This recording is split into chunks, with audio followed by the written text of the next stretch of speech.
The Jubilee Manifesto 2017 is anchored on three main pillars. The first one is transforming lives, which will include transforming health services, transforming education and training for the 21st century, affordable and decent housing for Kenyans, ensuring safe and sufficient water for all, empowering youth and women, and finally sports, culture and the arts. Well, the second pillar is transforming society, which includes good governance, justice and the fight against corruption, building a public service that is fit for service, building a united and cohesive nation, security and policing, devolution, bringing government closer to the people. And the third pillar is transforming the nation, which according to the manifesto includes a broad-based and inclusive modern economy, building Kenya's infrastructure for the 21st century, transforming our industry that's built Kenya and by Kenya, land, agriculture and the environment, the blue economy, foreign relations and trade, building Africa's Silicon Savannah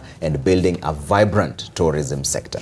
Well, the Jubilee Party intends to create 1.3 million jobs and this is under the 10 pledges it put out and every year, and work with county governments to establish at least one industry in every county. Now, it also intends to establish a government-sponsored apprenticeship, that is a program for up to 12 months for all university and TVET graduates. Well, the party intends to expand free maternity care to include government-funded NHIF cover for every expectant mother for 1 year. Still touching on health, the party plans to double the number of vulnerable citizens supported through the cash transfer program Inua Jamii from 700,000 to 1.4 million. This will include all citizens above the age of 70. In addition, all the citizens above the age of 70 will obtain health insurance cover through the NHIF. Well, to education, and the party intends to expand the free primary school program to now include free day public secondary schools in Kenya. And it's also going to facilitate mass housing production of at least 500,000 affordable homes in 5 years across the entire country. The party intends to do this by working in partnership with financial institutions, private developers, manufacturers of building materials and cooperatives to deliver houses faster and reduce the cost of construction by at least half. Now to that pertinent issue, food security and agriculture. Well, the party intends to expand food and agricultural production, double the fertilizer subsidy initiative, reduce the costs to farmers to less than 1,500 shillings.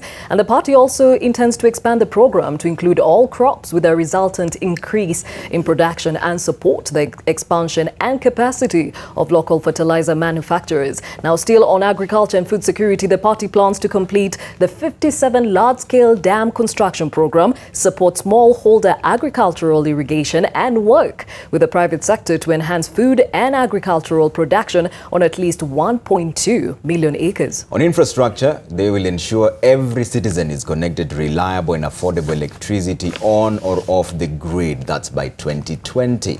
On to governance and public service. Well, the party intends to make government more transparent and accountable through the digitization of all government procurement, and the party intends to expand and deliver e-government services through the growing network of Huduma centers.